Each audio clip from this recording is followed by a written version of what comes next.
Welcome to another edition of the Brazilian Shirt Name podcast. I'm Dotun Adebayo. Over in Rio, there must be a party going on because, the Legendino, Tim Vickery, is all suited and booted. Is that a flute you got on? It is, yeah. Just get the microphone out of the way so you can get the full majesty of the collar and tie. Yeah, please. Yeah, it is majestic. It is majestic. Yeah. Cufflinks. Yeah. And the reason for this, there's no party going on. It is absolutely bollock freezing. And these are the only cold weather clothes that I've got, So we got on Thursday, it was 37 degrees. It was summer hot. And since Saturday, it just hasn't stopped raining, and it's down below 20 degrees. Send out the National Guard. So I have to reach for the cold weather clothes, which all I've got was is the whistles. Yeah, you don't know how delighted how much that pleases us. Yes. Delightful to hear that you're freezing, and you're freezing indoors, obviously, as well, aren't you? Yes. Yeah. Okay. Yes. Just clarifying. Well, what a phenomenon we're going to be talking about on this edition of the Brazilian Shirt Name podcast. I mean, you can't not talk about this player in a modern context because he redefined what it was to be a striker, particularly a centre forward. Although I'm not sure he's playing centre forward in the match that we're going to look at. But it's also the title of a book by our good friend. Welcome back, Dan Williamson, to the podcast. Thanks for having me again. Yeah, the last time we spoke, you put out the book When Two Worlds Collide, and that was about sometimes very much maligned, but often very much missed Intercontinental Cup, as it was once upon a time. And this time you're looking at the... Can you? Is there no Frankie Goes to Hollywood references that we can make for this new endeavour? The other one was Two Tribes. I like it, yes. Button shirts from Van Hughes. Yes. But I can't. I suppose we just have to relax and get into it. Just relax. No need to go for the next line in the song. Okay. Dear. Has it come to this? Yes, it has. Don't be naughty and cheeky there in the back. But this time around, you're looking at the Uefa Cup Final. Or is it UEFA or UEFA for you? I would say UEFA. UEFA, Tim? Tomato. No, UEFA. Tomato. It's clearly UEFA. Yeah. UEFA. Okay, I'm going to go for UEFA then, just to be different. And once upon a time, we didn't know the difference, did we? Sometimes you'd be watching TV within the same commentary. It would switch from UEFA to UEFA. Let's call the whole thing off. Yeah, exactly. But you're looking at the UEFA Cup Final of 1998. What was so special about it for you? Why have you dedicated an entire book really on, well, not just the match, but on the central character? So when I was growing up, I live about sort of 3-4 miles from Old Trafford. So all my kind of early heroes were United players, and to a lesser extent England, because England weren't very good sort of between 1996 when I was kind of just becoming a football fan. And, all my heroes were United players at that time. So like Giggs, Cantona, Kanchelskis, Andy Cole and people like that. But Ronaldo was probably the first idol that I had that was non-United really. So probably I'm not sure exactly when it was that I first became aware of him. Obviously he was at the World Cup in 94, but didn't play a single minute. So it probably wasn't then. 95, I remember him playing the Umbro Cup against England at Wembley. He scored a goal in that game. It was a bit of a strange tournament, and England had a centre-back pairing of John Scales and Colin Calderwood, if I believe. So that's quite an experimental sort of second string, if you like. But I remember him scoring that day, and then he went to Spain in 96, and he was on Sky Sports every Sunday night. So I got to see him then. And then obviously when he went to Inter, he was on Channel 4 every Saturday morning, quite a lot of Sundays as well. So it was just someone it was just, like I say, it was my first idol sort of from a foreign country, if you like. And I just loved watching him play, just the way he played, his style, but also always seemed to have a smile on his face as well. So I just thought he was incredible. So when it came to writing a third book, I wanted to do something different because I did one about Boca Juniors, so about the club, and then Intercontinental Cup. So then I wanted to look at a biography, and it was the only place I could go really. Do you think that Yeah, one perhaps reason for this biography is because although at that point from 96 onwards, he kind of symbolized the massive globalization of the game, didn't he? Just at that moment. It's extraordinary the game taking off on a global thing. But I often think it's surprising how quickly he's been kind of forgotten. Or not forgotten, but eclipsed a little. I think is unfair. And maybe part of that is one of your later idols having the same name. You know, so you always have to talk the original Ronaldo, as if you say the word, it's instantly assumed that you mean Cristiano. I would imagine that makes a book of this type on this subject especially pertinent and especially important. Is that one of the reasons that you thought that the time had come to write it? Yeah, because I mean, every time I've done 3 books now, but there's always been a kind of gap in the market. So there was nothing on Boca Juniors in English, nothing on the Intercontinental Cup. There might be a reason for that, but I did it anyway. And then Ronaldo, I looked. There's a couple of books. Have the book sales from those two confirmed why your original thinking? Yeah. Yes, they have. Yeah, I got contacted by the distributor the other week saying we've got quite a lot of copies of When Two Worlds Collide left. So you know, if you like them. So I was a bit disappointed, but hey ho. The thing I would say about that, Dan, I'm a book publisher by trade. And the thing I would say about that is, yeah, you got loads of remainders, as they call them in the trade. But remember what you said, nobody else had done it. Your books are the definitive books on these subjects. So they'll last, they'll have a historic context. Everybody else would have to reference your book. If anybody else is coming out with a book on Boca Juniors, they can't not do it they can't do it in English without referencing your book. So, okay, the moral victory is yours, but like all moral victors, you're going to live a poor and destitute life. But hey, like I said, the moral victory is yours. If I can go back for a moment to the Ronaldo, why I think this is fascinating is I envy your generation. I genuinely did. You started off talking about Manchester United. For my generation, the icon was Georgie Best, obviously. And other Manchester United players amongst them, but primarily Georgie Best. What football missed after that was somebody to immediately replace him for all his failings and everything else, you know, an icon. When Ronaldo burst on the scene, by then I'd have been in my 20s, if not in my 30s, actually. I'd missed that moment of growing up with a football icon that I could relate to for the rest of my life. I knew he was special. You could see it. I mean, he ran faster than everybody else. Seemed to be have an extra gear with the ball. With the ball, indeed. Yeah. Well, and I know you'll talk more about that in a moment, but you could see that football needed him. He made every run in the opposition half look special. It made you keep your eyes on the game. If I was your age at that time, nobody else would have been on the back of my shirt. And in the school, you know, sports day or football training, whatever at school or in the school playground, we'd have all been trying to do that Ronaldo run. So I envy you because you've got that person here. And in saying all of that, I'm assuming that your market will be people of a similar age group as yourself. Yeah, I think so. But what I found as well recently is that there's a lot of nostalgia sites on Twitter in particular. And, you know, I think one of them's called 90s Football.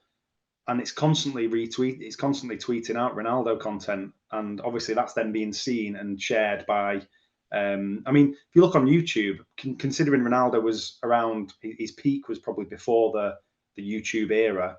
But if you look at videos of him, there's still millions and millions of views. And yeah, a lot of it could be from my generation, but I think people are sort of becoming aware of who he was. I mean, it's quite depressing when people sort of think that Ronaldo is an old school player, similar to music, which we'll get onto later. But, you know, when people call him an old school player, it makes me feel really old. But yeah, I like to think that hopefully some new people will get to know a bit about him by reading the book. And that was one of my motivations. There's a couple of books out there that came out around 2002, but nothing since. And, you know, there's nothing else obviously his career probably peaked around 2002, maybe 2004 if you're being generous. But there's nothing that covers his whole career. So that's, again, going back to sort of talking about gaps in the market. That's one of the reasons why I wrote the book as well, just to give a full overview of his whole career. I think you may be able to argue that his absolute peak is now around this time that the game that we're talking. No, the year at Barcelona was extraordinary. It was and I had to be convinced. I moved to Brazil exactly at the same time that he moved out of Brazil. I always thought Brazil did very badly from that trade. So he gone to PSV, and that meant that he wasn't really being seen that much. And then when he came back and played for the national side, some of the time he was fucking terrible. I remember the first game they played after the World Cup. He was awful, dreadful. So it took me a little while to be convinced. And when he really convinced me was just before he joined Barcelona in the Olympics in Atlanta in '96, when he wasn't fully fit and he overdid the showboating and they ended up losing to the semi-final to Nigeria. But you could see then, wow. You can see that it was all there. And then the year at Barcelona was just amazing. Comparison I always make is between him and Romario, who'd done a season and a half with Barcelona just a couple of years before and had been very successful domestically. Champions League, not so much. Romario's time and he probably didn't really strengthen the team, maybe, but certainly domestically it worked really, really well. 2 years later, at the same place, without being in a Champions League, because they were in the Cup Winners' Cup, Barcelona, that season. What Ronaldo was doing was having a far greater global repercussion than what Romario had done there. Just because in those 2 or 3 years, the game had gone whoosh globally. And there was much more marketing power behind it. They were going after the Asian market. Cable and satellite TV was taking off. So you had this growing global market for the game. And there's a film about Ronaldo in the 1998 World Cup. I can't remember. I think it might be called The Cup. And it's all based around Tibetan monks, young Tibetan monks, because they've got the same haircut. So they're trying to get away from worship or whatever to go and find places to watch the games in the 1998 World Cup. And it's all based on their relationship with Ronaldo. An important film, I think, for where the Asian century, where football is going to go. But there was always that thing. Oh yeah, it's a Spanish league. Barcelona are so dominant. Yeah. Like to see him do this in Italy. Like to see him. Yeah. Let's see him do this in Italy. And then he falls out with Barcelona, and he does go to Italy, and he does do it in Italy. And it's just before the injuries come in, and he has suffered injuries before. It's a lot of strain you're putting on those knees. When a skinny little kid bulks up, he puts a lot of strain on those knees, and that's obviously a key part of the way that the career develops. But I think this season is probably Ronaldo at his peak in many ways, and he matures later on and becomes a different player in a way. And he has to when he plays with Vieira. He has to work on other things, becomes more intelligent. But in terms of just the raw power. And the subtlety while running with the ball at incredible speed, I think this is probably him at his best. Yeah, and I think I called it in the book like Ronaldo 2.0. So Ronaldo sort of probably 2002 for the rest of his career was a completely different player. I mean, he was still world class. People sort of joke about him because he'd put on a bit of weight, but he was still he still won the World Cup in 2002. He still won, the Intercontinental Cup with Real Madrid in 2002, won the league. He was scoring 30 goals a season in La Liga when people thought he was past his best. So I sort of call that Ronaldo 2.0. And the reason I used this game is because for me, it's probably the last great performance before he becomes the other Ronaldo and has the injury problems and, the 98 World Cup. But yeah, I think going back to what you said before about could he do it in Italy, every challenge he had throughout his career, he just took to like a duck to water. You know, he went from futsal then to professional football in Brazil. Cruzeiro scored goals there as a 17-year-old. PSV, you know, going to Europe. Can he do it in Europe? He did it. Then he went to Barcelona, which, you know, La Liga might not have been as strong as Serie A at the time, but he's still going to a club that's must be quite difficult to play for politically more than anything. And he scored something like 47 goals in a season there. So everywhere he went, he just seemed to adapt, and Italy was no different. So I think 34 he got in 47 in one season, and this is a league where, you know, it was renowned for defensive football and tight score lines, and 34 goals is incredible. And another thing I put in the book as well was that he was scoring almost a goal a game in an era when you'd be happy for your striker to get 20, 25 goals. It's only really Messi and Cristiano Ronaldo that have ripped up the rule book in that sense, where they were getting a goal a game or more in some seasons. But back in the 90s, from what I remember, just anecdotally, it was if you got 20, 25 from your striker, you'd be happy. And he was scoring. Part of that is the effect of globalization, isn't it? Because globalization inevitably means concentration. Once the whole world is open for business, it means that the big are going to get really big, and there's going to be an imbalance of forces. Yeah. So both Cristiano and Messi, for all their incredible greatness, they're playing in a time when the imbalance between them and the opposition is far greater than it was just a few years earlier. And in that sense, the stats are quite hard to compare, aren't they? And the stats never do anyone justice, because if football was stats, it would be bingo. There's always so many other things to talk about, and one of those with Ronaldo, and I think he is the quickest, most powerful striker running with the ball there's ever been, and he can change direction as well, you know.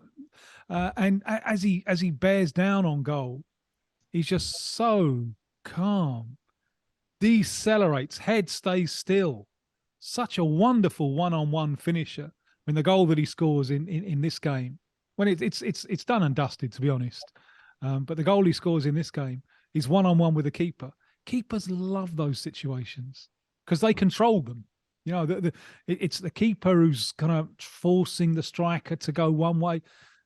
Marchigiani, who's a great keeper, he can't control this because Ronaldo is in absolute control. You know, even running at that speed, he's thinking so quickly, he's changing direction so quickly, and he just makes the keeper look an idiot, doesn't he? And this is an extraordinary talent. He did that. I mean, I watched a lot of footage of him for the book, and going around the keeper, sometimes he did it almost for fun. There was times where you thought he could just finish this, just a standard sort of one-on-one finish in the corner. But he seemed to want to go around the keeper almost like for a bit of like for, you know, not cruelty, but just to show he could. You know, he just did it so many times and put the keeper on his arse and put the ball in the net. And talking about what you were saying now, I was close to doing the Compostela goal for Barcelona, because that encompasses pretty much all of his strengths. You know, he was strong, he was quick, but he wasn't. You know, it wasn't just all brute force. He had the ability to stop, to speed up. His acceleration was incredible, and as you say, he could always slow it down in the right moments as well. He could go from 100 miles an hour, stop dead, and have the composure. So that's probably one of his most memorable goals. But yeah, this goal against Marchigiani is brilliant as well, because it's just classic Ronaldo. Everything's at full speed, but then he's got the sort of composure to sort of do a little jig and then put him down and go around him. It's just brilliant. The pace that he does it at is what is just so exciting as a football fan. Yeah, it feels like the ending has already been given away in this one, which is all right. But I wonder, before we start talking about the match that we're talking about and the ending's been given away, whether the ending's been given away by the fact that we're talking about him. You know, it would be a bit strange if we're saying, you know, this is all about a fella who's written a book about Ronaldo, and hey, it was terrible this game when they lost. Well, yeah. But listen, I had so much to say about that goal, but now it's been said. So no, go on. No. Get it off your chest. You feel better for it. You said it. I mean, for one thing, Dan, I don't think, as you intimated, that Ronaldo was showing off when he dribbles round the keeper. Like you said, we've seen it a lot of times. And I think that was part of the entertainment value that Ronaldo, it's almost like his trademark, you know. If he's 1-on-1 on a keeper, he's got to show us his trademark, remind us of what he scores. And he was the only one who could do it that way. It's kind kind like of Sam Cooke going, whoa, you know, you've got to get a bit of Sam Cooke in there. Never went like that, Tim. But anyway, nice try. But better than me. But it's almost kind of like a step over he does, but it's not, is it? It's kind of like a triple. Which one am I going to go? You know, you can almost see it in the school playground. Which one am I going to do? Go on, guess left, right, left, right, left, right. Well, it's like those guys that used to have this sort of ping pong ball under the three cups. You know, which cup is it in now? Which cup is it in now? I almost lost our family fortune when my father sent me to his bank at Piccadilly Circus when I was at school, when I was about 12 years old. My father told me, do not take this cash. In those days, you had to put money in your bank in cash. And my father had intimated that he was lost in action in some civil war in Africa, so he couldn't be there personally. So he told me to take some of this cash along and to keep it in my shoe. And there were three guys at Piccadilly Circus. They were doing, which one is it? And I watched them. I studied for a long time. And then when I thought, it was time to do it, when I was ready and just about to pull out the money that my father told, don't take out of your socks till you're actually in the bank. I was just about to do it. And then some gullible tourist beat me to it. And he put out all this money down on it. And the moment he put the money out, some other member of the scam about 10 yards away shouts, "Cops!" And they all scarf.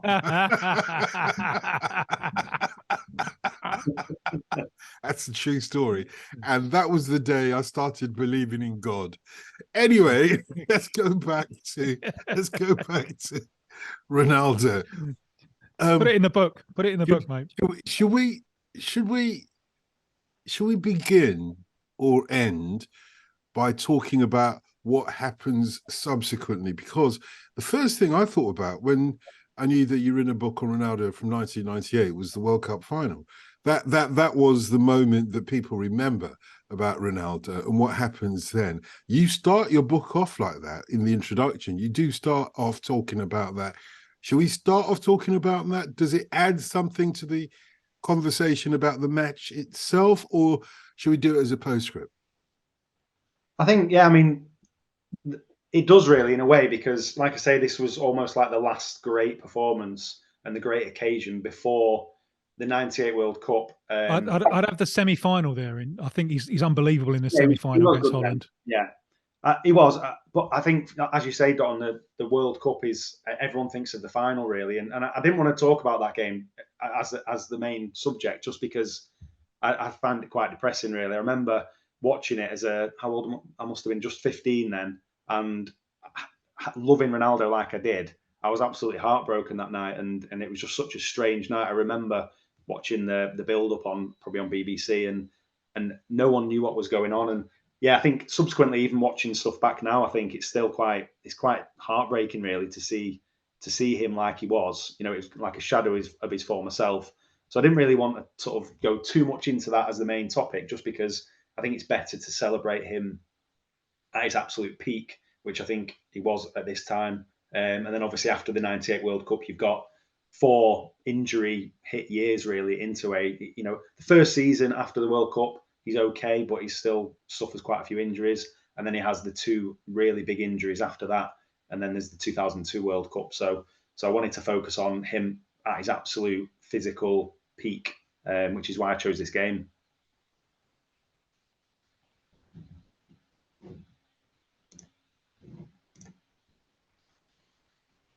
You've put yourself on mute again.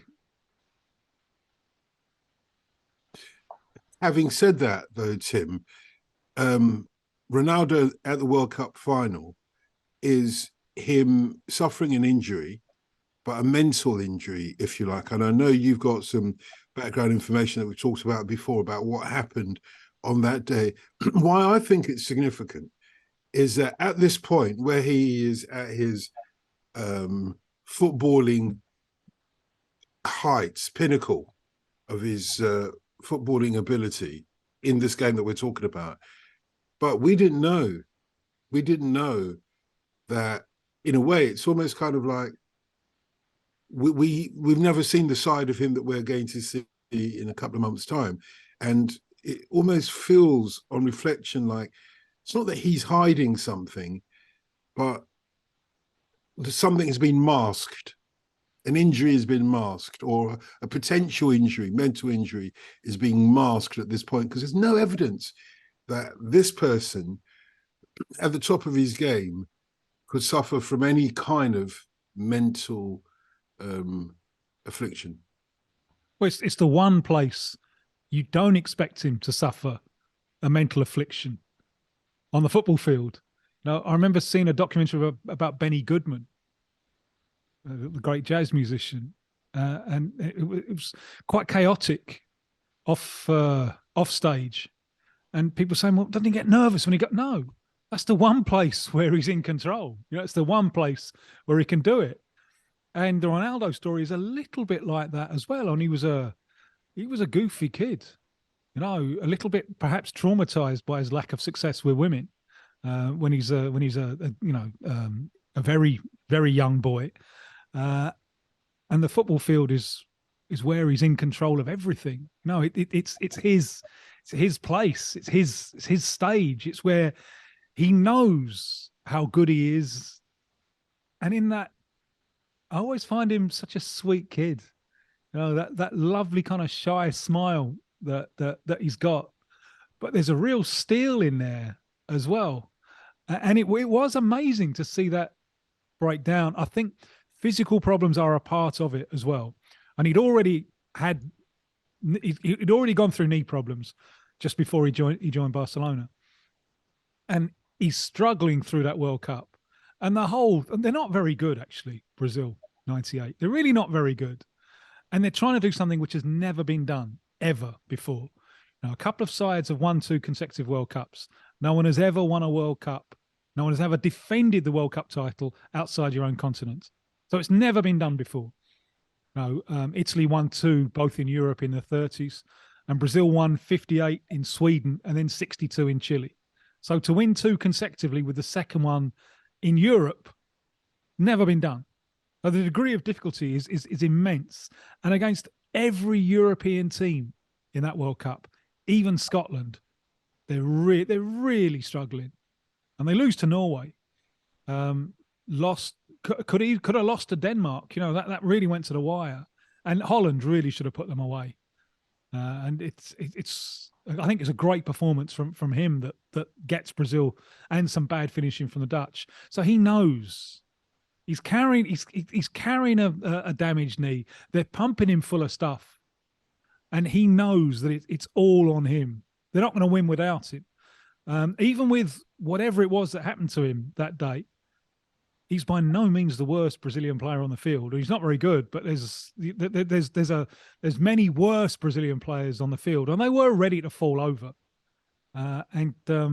It was sad to see him just wander around the field as if he was in a daze, but it also humanizes him a little bit. Yeah, I think before it that shows the limits of that, because he looked unstoppable, and it just shows that none of us are unstoppable. Yeah, I was just going to say, he was almost like the Terminator. Before that, nothing would stop him. And what I do think, I mean, Dotun, you sort of mentioned it there, is this sort of seizure or convulsion or whatever, or people said he was nervous, and it never happened to him before, and it never happened to him afterwards. I think that's what makes this so mysterious and intriguing. Is obviously the World Cup is probably the biggest stage, and he was only 21.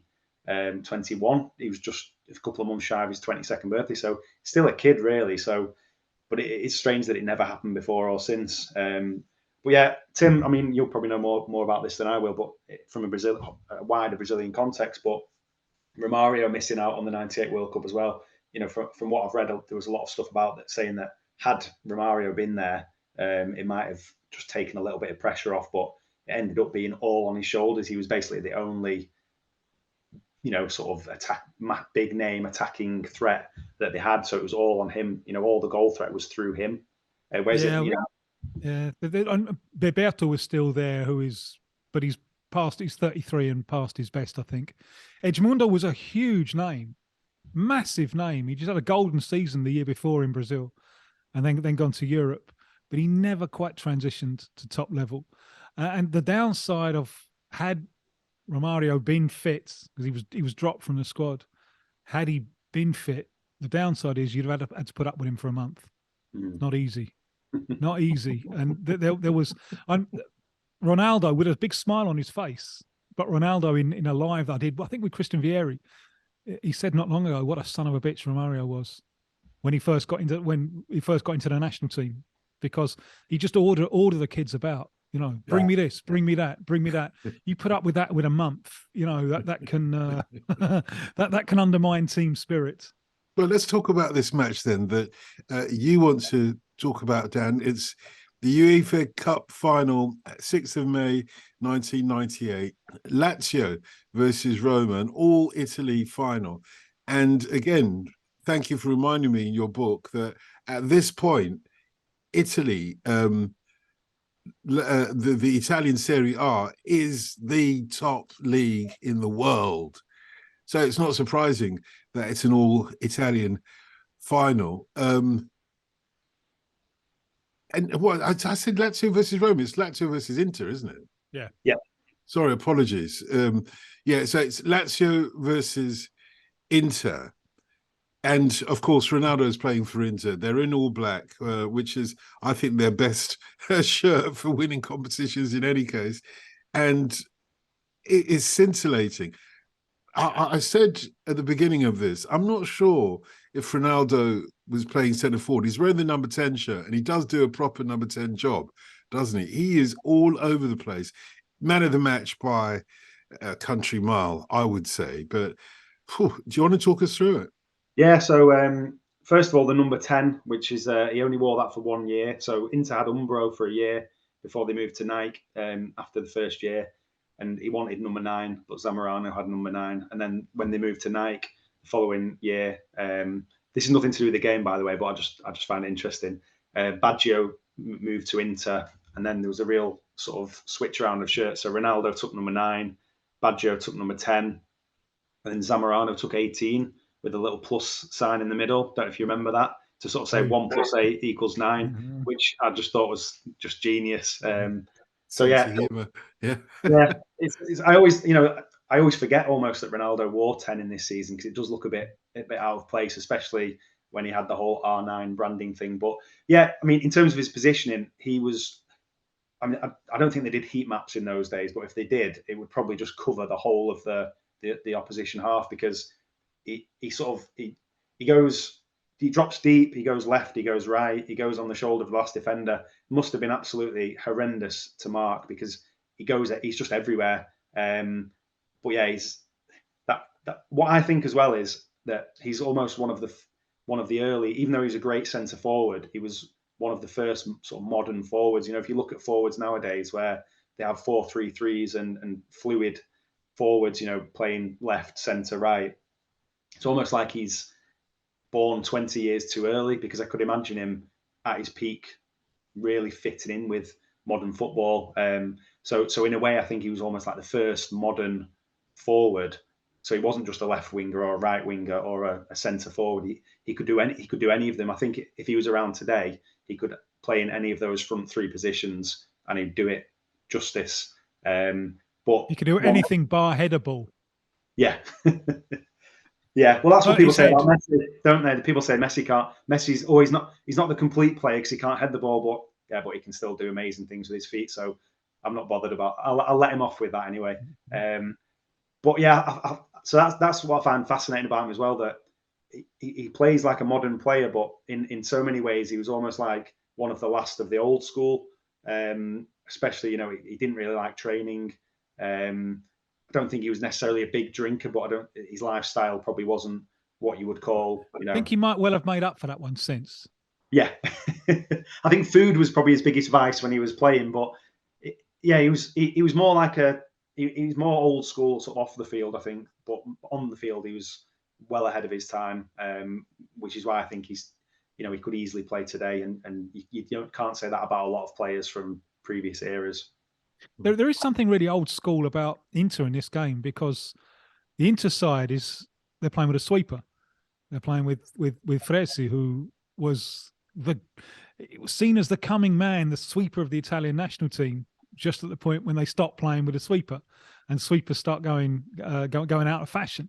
Whereas the other side, you got Sven with his flat back four, which you think is a more modern way of lining up. But one of the stories of this game is this, with great players. You know, Nesta's in centre back. Favali at the left back was a real stalwart for Lazio. But one of the stories of this game is that flat back four being done, didn't it? With Inter able to get the ball behind. And one of the narratives as well before the game was all about Ronaldo versus Nesta. And Nesta said afterwards it was the worst night of his career. He said Ronaldo was unstoppable. There's a couple of good examples of it where I think Ronaldo's first touch, he wins a free kick off Nesta because he gets the ball with his back to goal. He sort of goes to go one way, twists the other. Nesta sort of brings him down. And then there's another one where he pulls him out wide, and Nesta sort of follows him all the way out wide, and he just goes past him and puts him on his arse. And it's just, I mean. Do you think in the way of truly great players, do you think he influences things where he's not even present? I'm thinking about the first goal, because the first goal has nothing to do with him.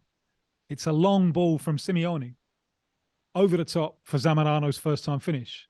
But do you think that this is the defensive line so worried about Ronaldo's positioning that they've lost Zamorano a little bit?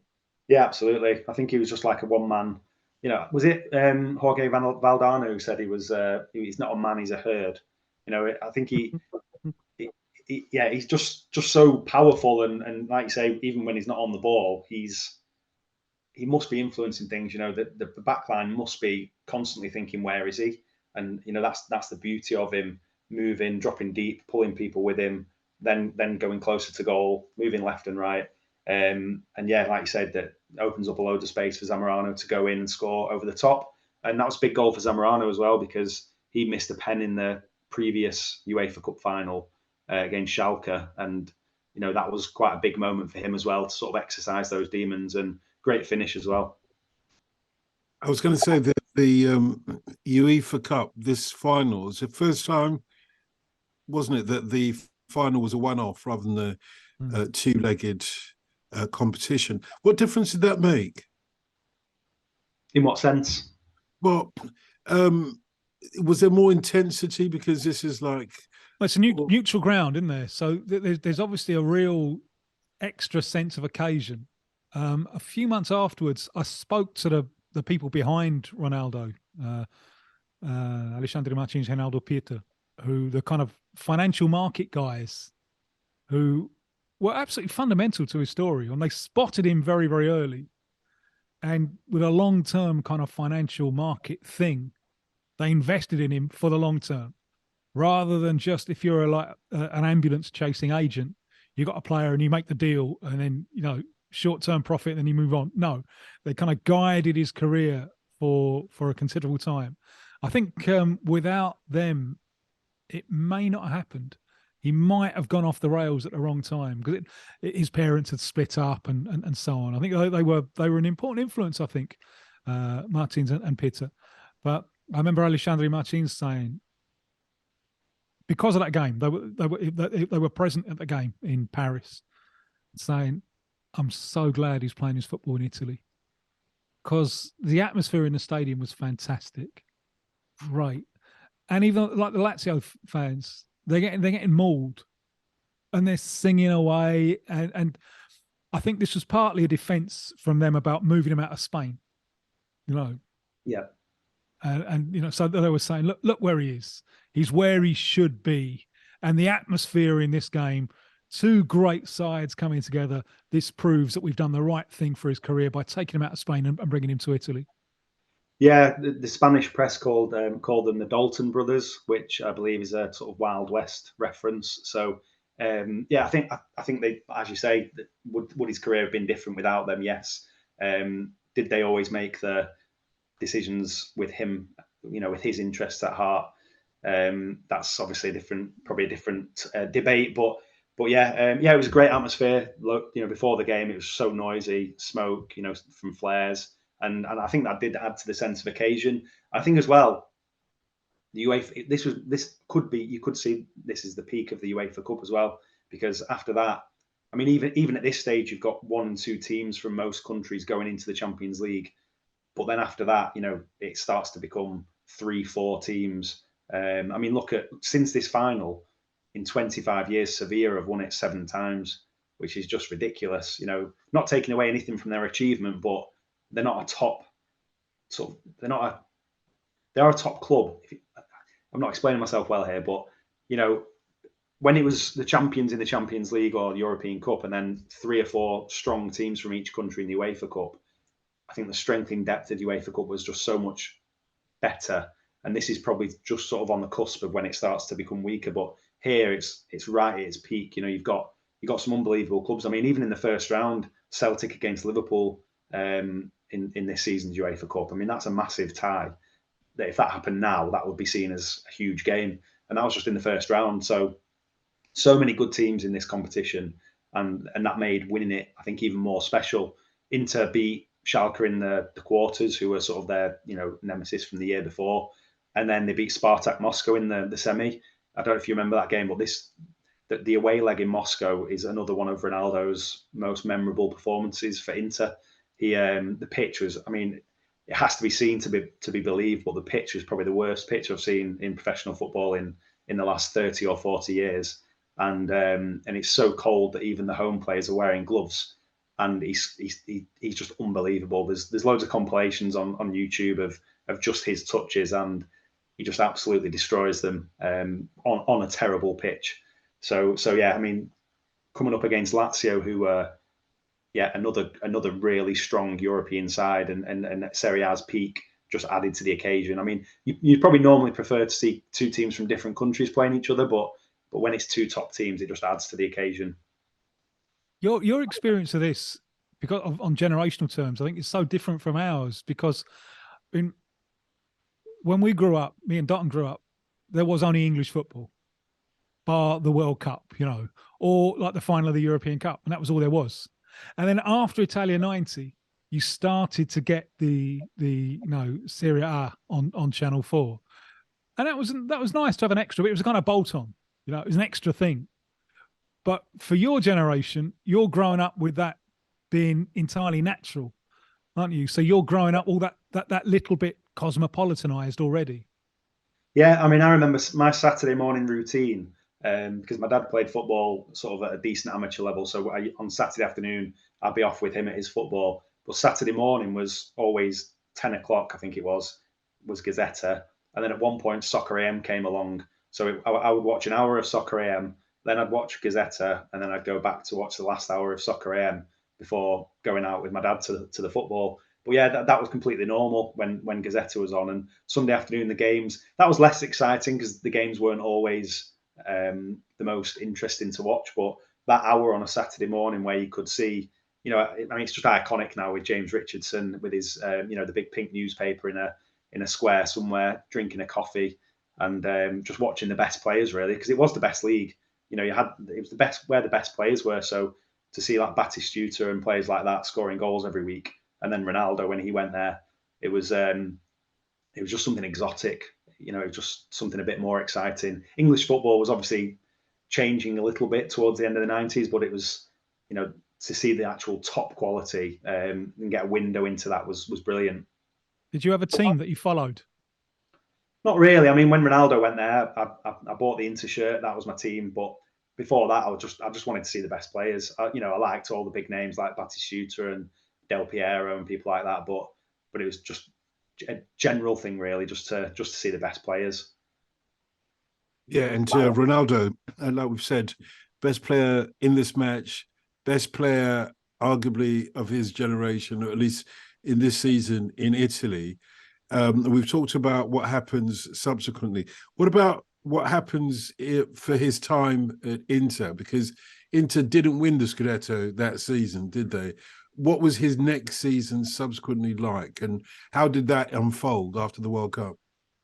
Yeah, so no, they didn't win the Scudetto in this season, but they weren't far off. It was a few games before the end. They played Juventus, and it's gone down as one of the the sort of most infamous matches in recent Serie A history, because Ronaldo was fouled. Well, most people think Ronaldo was fouled in the box, and the referee just refused to give a penalty. And he's since kind of said, you know, if I had to do that a million times, I would not give a penalty. He just refuses to acknowledge that it was a foul. Doesn't give a penalty. They go up the other end.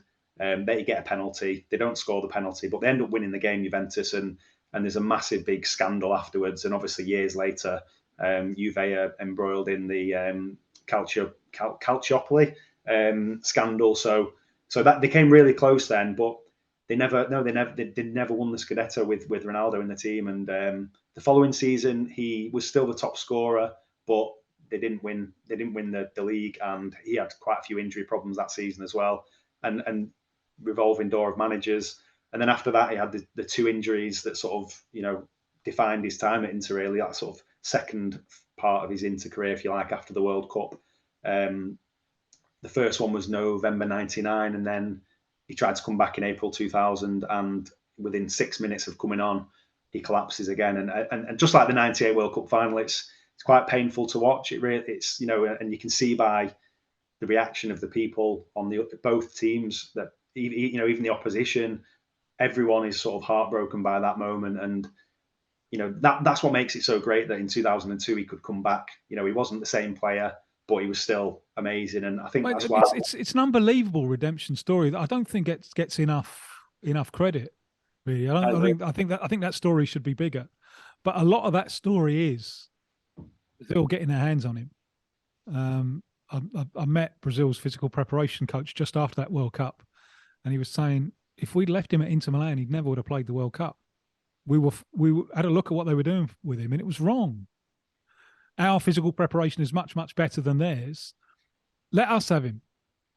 And they took him and they worked with him. And he was fabulous in that World Cup. Fabulous. Yeah. I mean, they wouldn't have won it without him. And he didn't play in qualification because he was injured the whole time. And they were terrible in qualification. They're actually quite lucky even to qualify. And when he comes back, it just changes the whole dynamic. It changes the whole thing. It's a wonderful story, but I think that comeback, that took a lot out of him. Because I think after the 2002 World Cup, when he's come back, we see him cry on the field. And, you know, you never saw him do stuff like that. Because he was emotionally overwhelmed with what he'd done. And I think climbing that mountain meant that after that, he was always going to coast a little bit. I remember I saw Arrigo Sacchi, who was on the technical manager at Real Madrid, and he said to Ronaldo at Real Madrid, he said, "Look, God's given you so much, and you want to do so little with it." But I just don't think. I think he'd been through so much, he just couldn't keep the same level of motivation. You know, I think he still did. And I almost forgot this. And when I went back and was doing all the research, I was actually surprised that he still managed to score 30 goals for at least 2 seasons afterwards. They won the league in the first year he was there at Real Madrid, but he's obviously not the same player. He's got the issues with his weight, but I think also what doesn't help him is, like with Hector Cooper at Inter Milan, who was the manager there just before the 2002 World Cup, who he was one of those managers that, you know, disciplinarian. Everyone had to do the same thing. You know, there was no sense of treating people fairly. Everyone was treated equally. So Ronaldo would be, you know, forced to do 8K runs the day after a game and all this kind of stuff, rather than thinking, do you know what, we've got someone special here. Why don't we let him just do something a little bit different, and maybe we get the best out of him. And I think at Real Madrid as well, you know, when they were successful with him in the team, it was with Del Bosque, who was someone who would kind of not let him get away with murder, but, you know, he would be a bit more of a man manager with him, and all the times that he was at his best throughout his career were with people like that. Bobby Robson at Barcelona, Luigi Simone at Inter, who was almost in awe of him as a sort of manager who hadn't been at the highest level for a long time. So I think had Del Bosque stayed at Real Madrid, who knows, maybe he would have been a bit more disciplined and successful.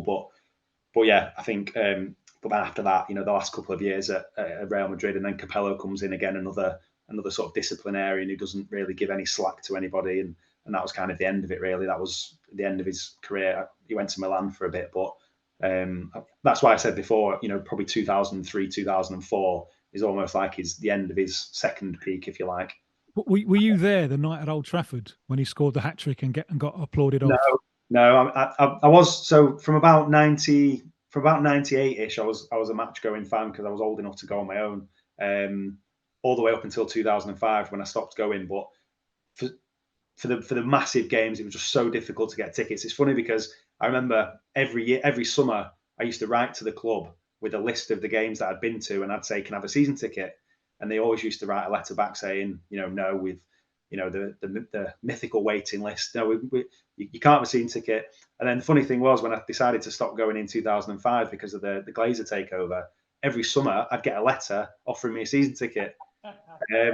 So for the really big games, I couldn't get a ticket because I was only a club member, and I always got tickets for group stage games and league games. But when it came to sort of quarterfinals, semi-finals, it was just almost impossible. But I obviously remember that game really clearly, and Ronaldo since said it's one of the sort of most memorable nights of his career because you don't normally get opposition fans clapping a player from the other team. But yeah, again, this is supposed to be Ronaldo who's like on the slide, but I mean it's just unbelievable what he did that night. It's just it's such a memorable night.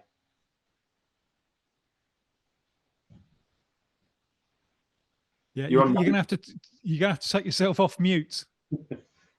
Sorry, apologies.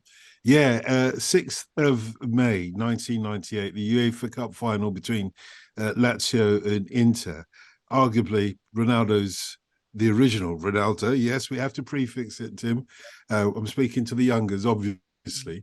The greatest pinnacle of Ronaldo's career, arguably, certainly club career-wise.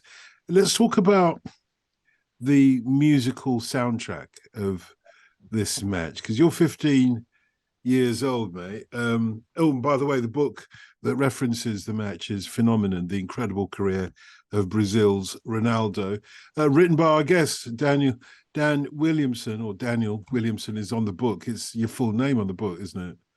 Yeah, I just started off with that and I've just stuck with it. But yeah, that's fair enough. When you're on the BBC, it's better to say Daniel rather than Dan, particularly if it's Radio 4. But the musical soundtrack, you're 15 years old, mate, so you will be rocking it, I imagine. Or do you have time for music when you're following football at that age? Yeah, and the funny thing was, I looked at this chart and I thought, oh no, Tim's going to hate this chart because it is. Of course he is. It's pretty crap. There's no Queen, but it's not the best. So I picked out some of my sort of preferred or more memorable favourite songs from this. So I was at the stage where I was kind of getting into like hip hop music and stuff at this time. I don't know how or why, but I was. So a lot of the songs I like. So All My Love by Queen Pen. I mean, it's not great. But I remember it was a big tune, though. It was a big tune. I mean, I think it was around about a time where there seemed to be a lot of collaborations between rappers and R&B singers, and I think they were going for a bit of a crossover. So there seemed to be quite a few of them. So Queen Pen did that song where it was a Luther Vandross sample. She did a Spandau Ballet True as well on the same album. So it's the same kind of formula, really.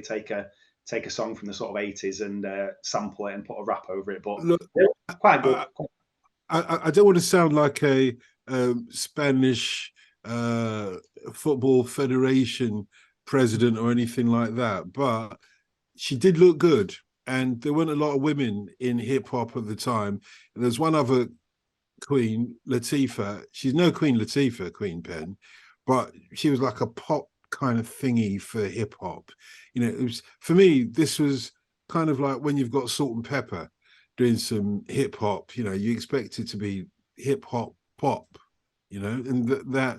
But hey, Eric Williams doesn't do a bad job on it, but it was a big tune. I think got into the top 10, I'd have thought, after that. Anyway, let's get back. Yeah, there's a little bit of hip hop in there. Busta Rhymes have turned it up. Oh, you must have been going crazy to that one. That was Please, good. the Yeah. Jungle Brothers. Please. We're coming to that. I hope so. Jungle Brothers, drum and bass, technically, but we'll come to that in a moment. Yeah. So, what about Busta Rhymes? You're about to say, Dan? Yeah, that was good. My favourite song from this was Lord Tariq and Peter Guns, which was Deja Vu Uptown Anthem. And a bit like Queen Pen, they weren't. I think it was like a bit of a one hit, one album wonder. But that's quite a good tune, and that's a sort of quite a New York anthem, and the videos. I don't know if it was, but it's made to look like it's filmed at Yankee Stadium, and you know they're shouting out all the 5 boroughs in New York, and that's quite a good tune. I did a bit of research on it, and it's sampled a song by Steely Dan, and the only way they could get it cleared was if they paid $115,000 and handed over 100% of the royalties from that song. So if you look on the credits, it's only got Steely Dan as the writers. So I'm assuming they made some money off the album, but they didn't. Wow. They wouldn't have made any money off the single. But that was quite a good tune. That's what the Rolling Stones did, didn't they? To what's their name? Up from Sheffield. Do you remember the tune? Oh gosh, big massive tune. Richard, what's his name? Lead singer of that Sheffield band. But anyway, they sampled Rolling Stones. Yes, yeah, the Verve. Yeah, the Verve. That's right. Sampled the Rolling Stones. I haven't seen a penny of it till this day, which I think is a little bit harsh. But hey, yeah, there's a little bit of hip hop going on. It's not a massive moment for hip hop, but there's a little bit of hip hop going on here. Missy Misdemeanor Elliott was big for that moment, wasn't she? She's number 54 with Beat Me 911, which I vaguely remember, but she was there and thereabouts. But then, obviously, the likes of Destiny's Child were going into the pop charts with a hip hop base. Not rap, but their music was essentially hip hop, I'd have thought. So hip hop does dominate the charts. Run DMC. Yeah, that's of course. Cool. Well, this is an important moment, I'd have thought, for your generation in particular, with hip hop, Dan. This thing, it's like that. Run DMC versus Jason Evans. It changes the game, doesn't it? At number 5. Yeah, and you know, talking about old school before, that was, you know, I was like, oh, you know, who are Run DMC? I mean, it was a little bit before my time, but I do remember that being a massive song. It was everywhere, wasn't it? And number 5 on this chart, but it might be. I'm sure it got to number 1. I think it did. It had that video which showed, again, old school, that once upon a time, gangs used to battle each other on, you know, the ground, as it were, breakdancing, rather than with guns and knives and whatnot. And it was the reason why it's a game changer is this tune was mixed by some young kid, 16, 17 years old, in his bedroom. At least this is the hype. Jason Evans was young, some young kid in his bedroom, sort of mixing together a track. It's not Run DMC's finest. They weren't the best rappers. Let's face it, they were not the best rappers, but they're important because they're one of the first out of the block. But and it's not a great rap either, but it's got a great beat. And once you put it together with that video, it tells a narrative. And I think this is the first rap tune that has got a kind of a high energy house, if you like, or garage, more like beat to it. I think it might be, you know. I don't know if you remember that. No, I think Tim's waiting to jump in. No. I'm anxious to know what else you were into the 50, because obviously, you know, this is so different from my generation. Yeah. Well, most of my kind of music taste came from the TV channel called The Box, which I remember being channel 35 on cable, and MTV was 19. I just remember that because I used to go back and forth between them. And on The Box, I think you had to pay 50p, and then after three votes, the song got on. So that's where I was kind of getting all my music taste from. And then I started watching Yo MTV Raps on MTV, but it was on at midnight on a Wednesday, so Tuesday night, Wednesday morning. So that's where I was kind of getting the hip hop videos from. I used to record it and then watch it in the morning. So yeah, most of the songs that I picked out were kind of those that, you know. There's a bit of Usher in there. I think there were 2 Usher songs in there. You've got Mace as well. So there's sort of, you know, it's all a bit. I mean, obviously it's the top of the chart, so you're going to get the kind of the more mainstream kind of songs. But the other interesting thing that I've pulled out of this chart is the Manchester United Calypso, which was I don't know if you remember it, but apparently I've read up on it, and it was a guy from Trinidad who originally recorded it in '57, and then and he'd moved over here, and one of the things that he enjoyed about being over here was Manchester United. So he wrote that song, and then it got sort of re-released later, and it's still sung now at the stadium. So that's quite a cool. I didn't know that. That's fantastic. Song. Who was it? Who was the original? Do you know? A guy called Edric Connor. I've never heard of him. He's famous. Edric Connor is one of the great vocalists of Caribbean music. He's initially from Trinidad, and what he did was translate a lot of traditional Caribbean folk songs, but he did it with this operatic voice, amazing operatic voice. So, for example, there'd be a tune like some of them are holla, some are bo, chichi bado. Some of them are holla, some are bo, chichi bado. But he'd do it, some of them are holla, some are bo, chichi bado. If you can imagine that through traditional Caribbean music. It's an amazing album, which you can probably get hold of in the usual places, Spotify, YouTube, etc. And it doesn't show you Caribbean music as a kind of exotica. That's what's so beautiful about this. With all due respect, and I do mean that, with all due respect to Harry Belafonte, who was the one that popularized particularly Calypso music in the early 1950s, he did what was open to him, which was a kind of a Hollywoodization of some very earthy music from the Caribbean. What Edric Connor did was elevate it, that it should be taken seriously. We should be hearing this sort of thing at the Albert Hall, all except for the Manchester United Calypso. So let's leave that to one side. There's one in here that really reminded me of you, Dotun. What's that? Yeah, that's Maverick. Dance the Night Away. Well, that, yes, thank you. I'll tell you why.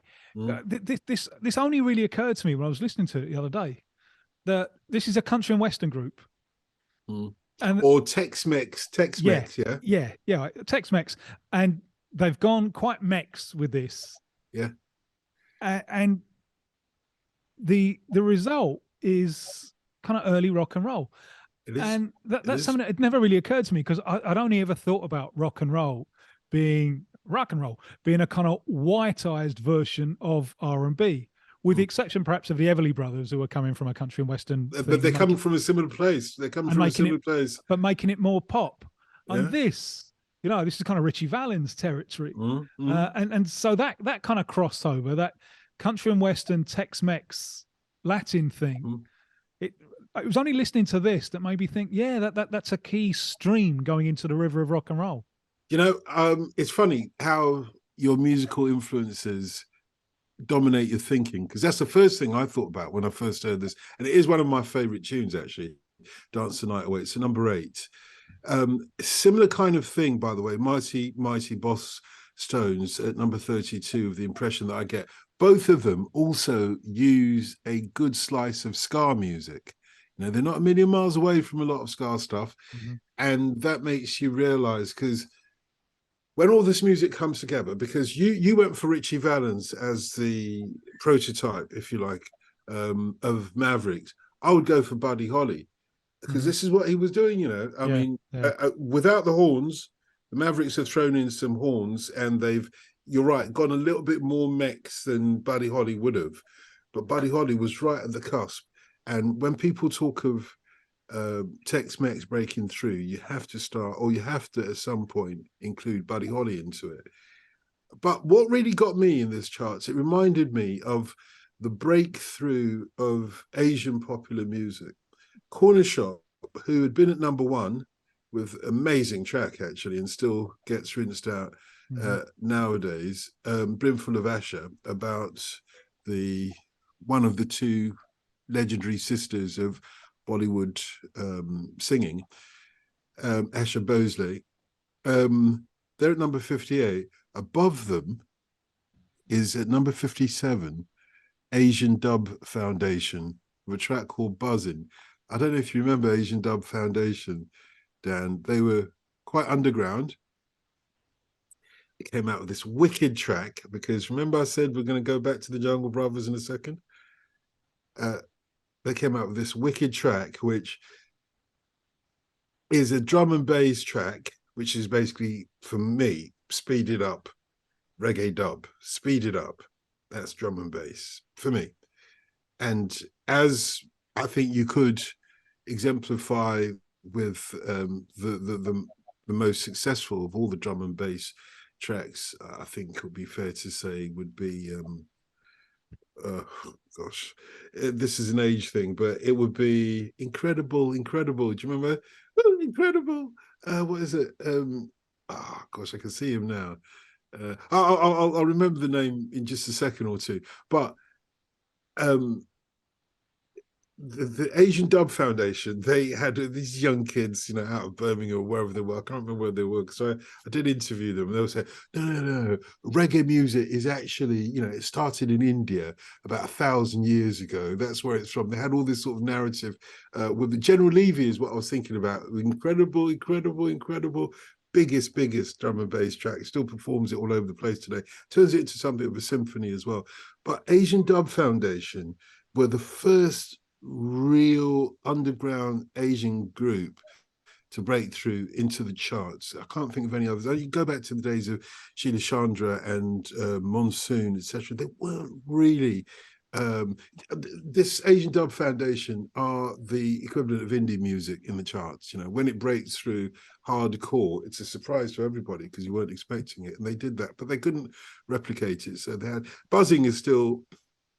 Talking of Indian influence, there's a band in here. I'm not an aficionado of them, but I never understood the ridicule that they got, and that's Cooler Shaker. Because on Cooler Shaker, they are immersed in Indian rhythms and Indian culture and so on. And I suppose that they're treading in the same path of George Harrison, all those 30 years before. But at the time of George Harrison, it was an exotica, wasn't it? You fast forward to the mid-90s, and we're all Indian. It's in all of us, to an extent that it wasn't true in 66. And the vast majority of the English population didn't know really what a curry was in 66. By 98, it's a national dish. So I never understood the ridicule that Cooler Shaker got, as if it was somehow wrong or inauthentic in some way for them to be immersed in Indian influences, when I think it's much more natural than it was for the Beatles generation, which is not a criticism of the Beatles generation at all. But I never really understood the ridicule that Cooler Shaker got for drinking from that source. Dan, do you want to answer that one? That's way above my head, that one. To be honest. Mine too. Sorry. Mine too. That's why I passed over to you. It's more pretentious nonsense. Was it a good time to be 15, Dan? Yeah, brilliant. Really, like looking back, it was a great time. You're a 96, and my team United at the time was a great. It was a great time to be a football fan throughout the 90s. Really, couldn't have been any luckier. And then picking up on people like Ronaldo and Gazzetta Football Italia, and it was a brilliant time. And just in general, life was good as a 15-year-old. I think when you get older, obviously there's things that are really good with being an adult, but when you look back, it's always a great time, isn't it? Your teens. Oh yeah, and I think this story of Ronaldo sums that up. Like I said to you, I wish I was a teen at that age, because you had wall-to-wall coverage of football on television, or more was about to come, but you had a lot more than my generation had. My generation, to see a football match, you almost had to go live and direct, as it were. My older daughter has just been to her first football match. I couldn't believe it. It was one of those things that slipped away, because I'd sort of offered to take her down to the Spuds a couple of times, and I'd forgotten it, just fallen by the wayside over the years. And she suddenly appeared literally 2 days ago with an Arsenal top, and I'm like, "What are you doing with it?" I know. Deliver us from Arsenal. How do you think I felt, mate? and she knows that we are definitely not Arsenal. Her failings as a daughter are your failings as a father. I dropped her off to the station, and she looked good, by the way. She did look good in it. I will say that. But she got offered these tickets to the flipping Emirates, so she went there and she had a good time. But I made sure I was going to text her while she was there. Don't forget, we are not Gooners. But her mother is. Her mother had a great time with that. But I think it's a decent chart. But I think the story of Ronaldo is the story of this podcast. And I hope people go and find out more about the original Ronaldo, just how amazing he was. Watch how many times in this match he gets fouled. Yeah. How many times he gets fouled. I don't think he hits out. I mean, one or two times, it's quite painful. You can see the pain in his face, but he takes it. It's almost as if he knows, well, this is the price I'm going to have to pay for being so much better than everybody else. It's amazing match, I think. And thank you for sharing it with us, Dan. It's a good one. And just remind us, your book is what? It's Phenomenon, called Phenomenon, and it's out. It's out available now, and the release date is the 4th of September. So if you like the match, you buy the book. And thanks once again, Dan. Tim, as always. Phenomenon. Phenomenon. All roads lead back to the Muppets. Of course they do.